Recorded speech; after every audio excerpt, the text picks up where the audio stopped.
Universal basic income, an old idea which did not, does not, and will not cease to be a bad idea. Let's explore.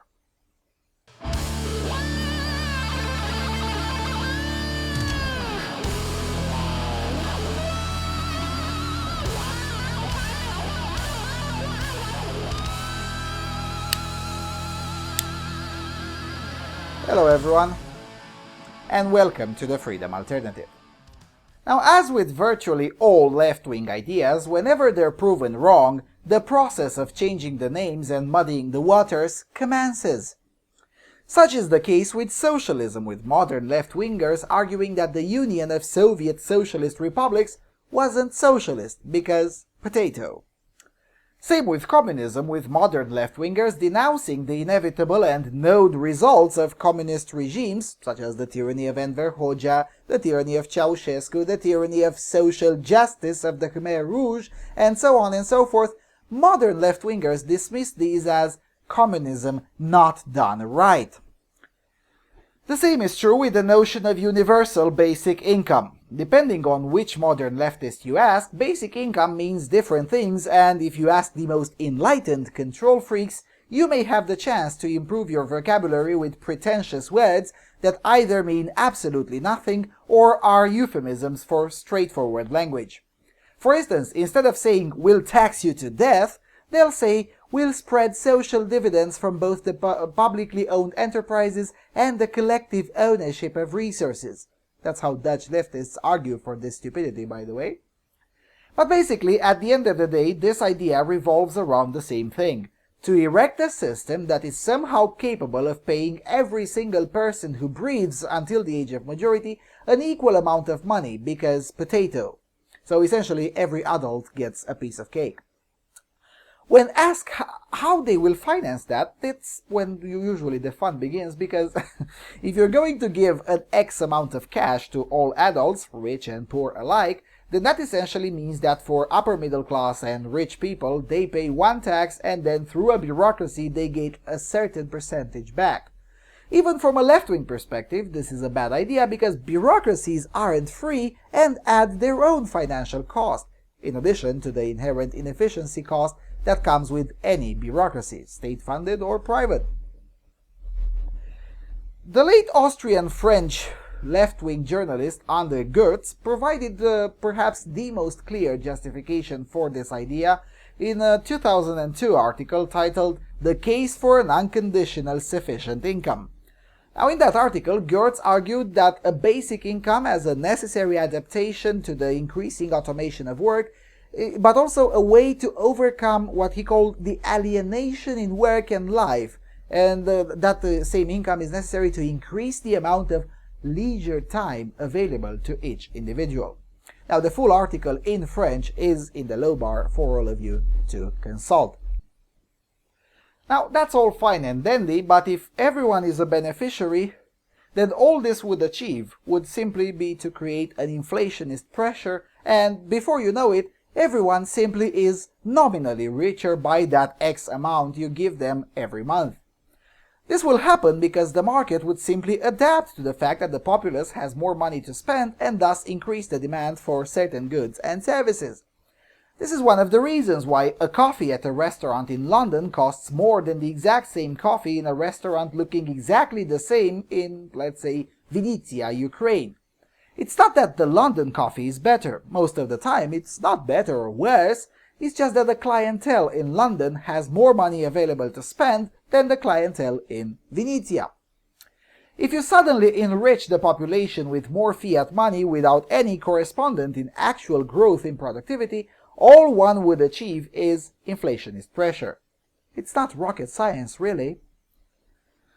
But when all these arguments are being refuted, the escape hatch for the hardliners of this bad idea is that, come on, even Milton Friedman argued for some sort of basic income, which he called the negative income tax. And that it is indeed true. Milton Friedman did advocate for this in the late 1960s, but even he changed his mind when he realized what that would mean in practice.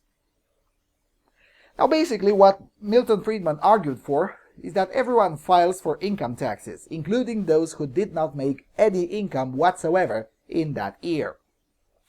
Then, in the case of those who made less than $2,000, the state would pay them back the difference between $2,000 and their actual income, regardless of whether that individual's income had been zero or, let's say, $1,900.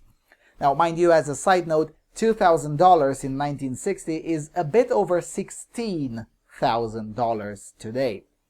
Anyway, in return for this program, Milton Friedman argued for the abolition of all the other welfare services, arguing with calculations that such a measure would effectively increase the actual help provided to poor people and would decrease the overall welfare spending of the government, whilst at the same time increasing the degree of individual freedom of those on welfare. This is what Friedman argued.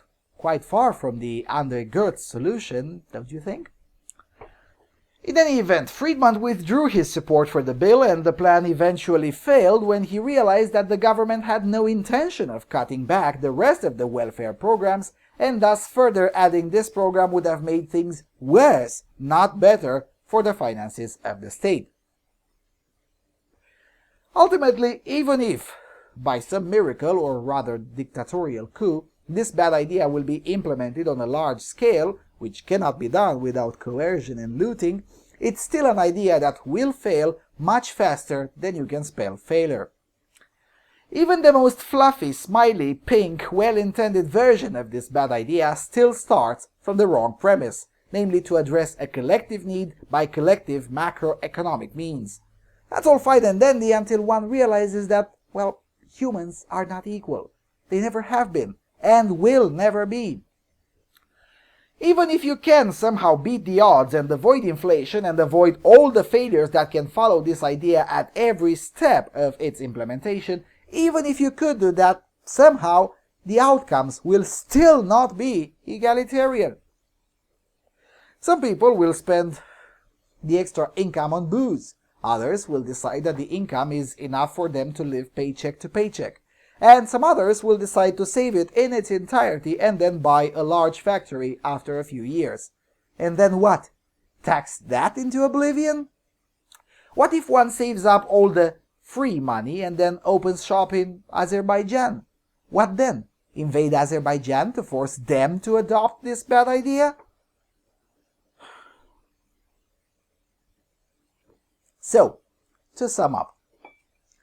While not all proponents of this bad idea are ill-intended, the results will invariably be the same. No matter how tragic it may be to realize that there are no solutions, well, there are no solutions.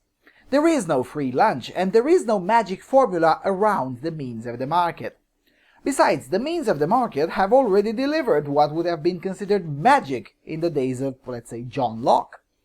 The poorest people in Europe still live better than most kings and queens in the 1700s, or even those in mid-1800s.